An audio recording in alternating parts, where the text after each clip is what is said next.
Imaginemos que tengo una función, por ejemplo f de x igual a 3x. Esta función lo que hace es tomar un valor x y transformarlo mediante la función f en 3x. Imaginemos que lo que yo quiero ahora es componer otra función para volver otra vez al valor x. Esa función sería una función g que funcionaría dividiendo esta expresión entre 3, de forma que este 3 se simplifique. Luego la función sería x partido por 3. g de x sería entonces x partido por 3. La situación que tendríamos aquí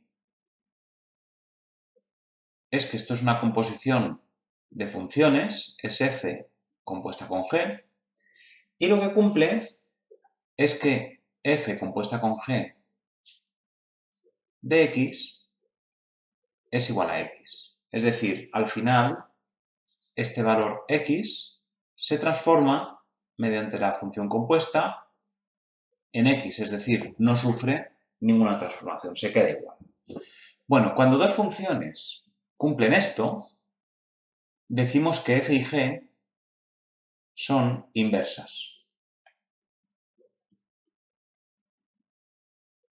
Porque realmente hacen una transformación contraria. Si f transforma x multiplicándola por 3, g lo que hace es transformar dividiendo entre 3 de manera que llego al mismo resultado. Normalmente, esta función g se pone como f elevado a menos 1. Entonces aquí lo que vamos a decir es f elevado a menos 1. La vamos a llamar de esta forma. Esta sería f elevado a menos 1. También se cumpliría que f menos 1 compuesta con f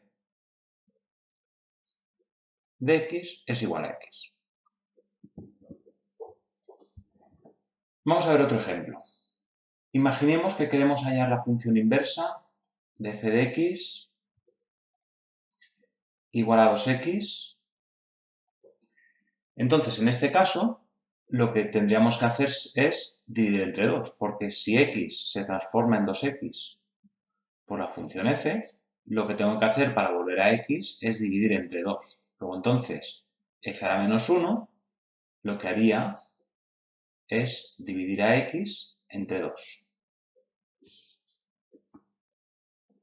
De forma que esta de aquí sería f compuesta con f menos 1. Podemos ver que si hago la composición de f compuesta con f menos 1, esto sabemos que es f menos 1 de f de x. Como f de x es 2x, es f a la menos 1 de 2x, f a la menos 1 lo que hace es tomar el valor este x y lo divide entre 2. Luego f menos 1 de 2x será 2x partido por 2, que es igual a x. También se cumple que f menos 1 compuesto con f de x tendrá que ser x. Vamos a verlo enseguida. Esto es f de x medios y f funciona multiplicando por 2. Es decir, esto es 2 por x medios, que es x. Bueno, para funciones sencillas, como 2x, ya vemos cómo calcular la función inversa. Sin embargo, necesitaríamos un método para calcular funciones inversas un poco más complicadas. Por ejemplo, si me piden la función inversa de f de x igual a x menos 1 partido de x más 2, pues esta función inversa ya es más complicada de calcular. Vamos a ver cómo se tendría que hacer el cálculo de esta función inversa.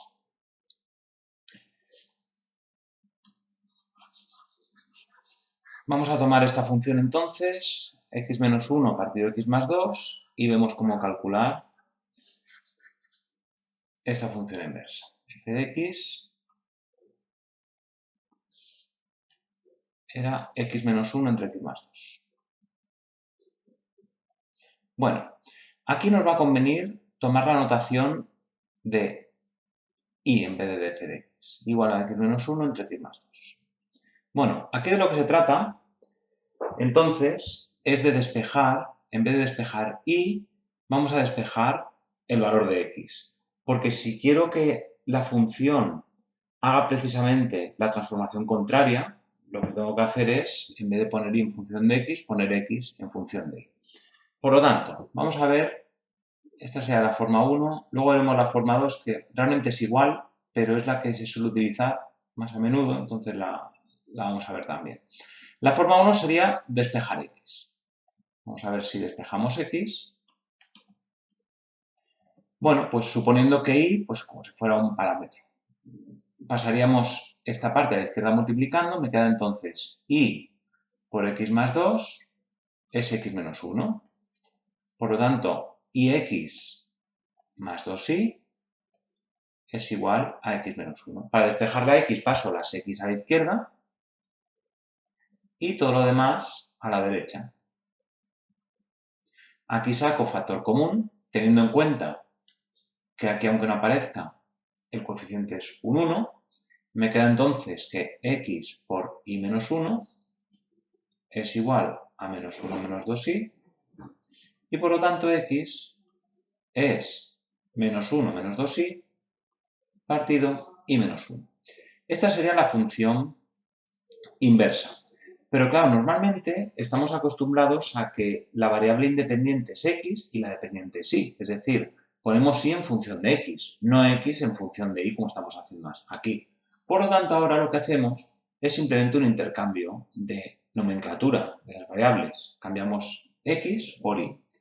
Y al final, cambiando x por y, lo que nos queda es que y es menos 1 menos 2x partido x menos 1. Esta sería entonces la función inversa. Diríamos que f a menos 1 de x es igual a menos 1 menos 2x partido de x menos 1.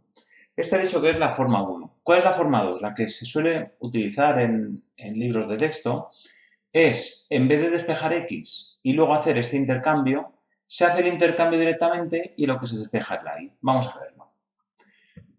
La forma 2 sería, primero, hacer este intercambio. Entonces, hacemos este intercambio, y por x, con lo que me queda que parto de aquí, parto de esta expresión y cambio y por x. Entonces me queda que x es y menos 1 partido y más 2. Y lo que hago es entonces despejar y. ¿Veis que estamos haciendo lo mismo que antes? Solo que en vez de despejar x, despejamos la y porque ya hemos hecho este cambio de nomenclatura. Queda entonces, pues, x por y más 2 igual a y menos 1, xy más 2x igual a y menos 1, paso las y's a la izquierda y la x la paso a la derecha, saco, aquí es una x, saco factor común, x por y menos 1 es menos 1 menos 2x y por lo tanto, no, esto está mal, aquí es, esto es una y. Aquí esto sería una y quedaría entonces y por x menos 1. Por lo tanto, y se queda como menos 1 menos 2x partido x menos 1. Es decir, si lo queremos con una notación que es conveniente de f menos 1, pues f menos 1 de x es menos 1 menos 2x partido x menos 1. Por último, vamos a ver qué se tiene que cumplir para que exista la inversa. Porque, por ejemplo, si tomamos una función sencilla, como puede ser, vamos a tomar f de x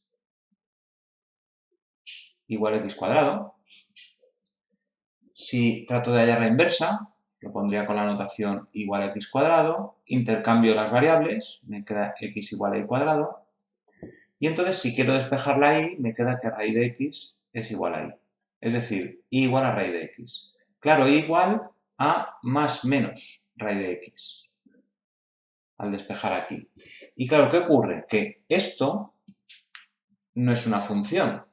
Me quedaría en principio, lo pongo entre comillas, porque esto no es correcto. me quedaría que f menos 1 de x es más menos raíz de x. Pero ¿qué pasa con esto? Que lo que tengo es la situación siguiente. Ya sabemos que la raíz de x más raíz de x sería esta y menos raíz de x sería esta otra rama de aquí. Esto no es una función. ¿Por qué no es una función? Pues porque a un valor de x le corresponden, por ejemplo, en este punto, dos valores de y. Entonces, ¿qué va a tener que cumplir una función para que tenga inversa? Mira, en una función lo que se tiene que cumplir, porque de hecho es lo que la define, la característica que la define, es que para cada valor de x le hacemos corresponder un único valor de y, solo uno. ¿De acuerdo? Es decir, la función pues, puede ser una cosa así. Podría hacer esta forma. Y en esta, para cada valor de x, le corresponde un valor de y. Bien, ¿qué se tendrá que cumplir para que tenga inversa? La inversa tiene que ser una función. Como lo que hacemos es un intercambio de variables, lo que se va a tener que cumplir para que exista inversa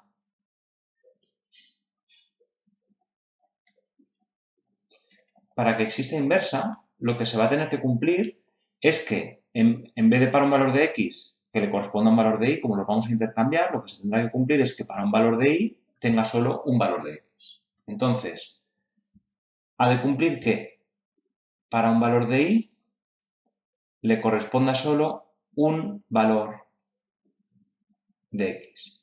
Esta función que he dibujado aquí, por ejemplo, no lo cumpliría. ¿Por qué? Pues porque si tomo, por ejemplo, este valor de y, a este valor de y le corresponden dos valores de x. ¿Por qué ocurre esto? Esto ocurre, geométricamente lo podemos ver, ocurre porque la función va creciendo y luego decrece. Al decrecer, lo que ocurre es que en toda esta cuenca, digamos, la función toma dos valores para cada valor de y. ¿Cuál es una característica de una función que puede cumplir para que exista inversa? Que sea creciente. Por ejemplo, si la función fuera así, esta función sí que tendría inversa, porque para cada valor que yo coja de y le va a corresponder solo un valor de x. Al no decrecer, no ocurre como pasa aquí, que al tener esta cuenca tengo los valores duplicados. Entonces, esto de que a un valor de y le corresponda un valor de x, en matemáticas se llama función inyectiva. Entonces, decimos que para que exista,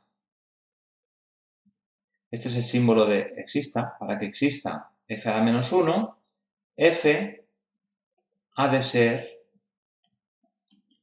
inyectiva. ¿Qué significa que una función es inyectiva? Pues significa que a cada valor de y, significa que a cada valor de y le corresponde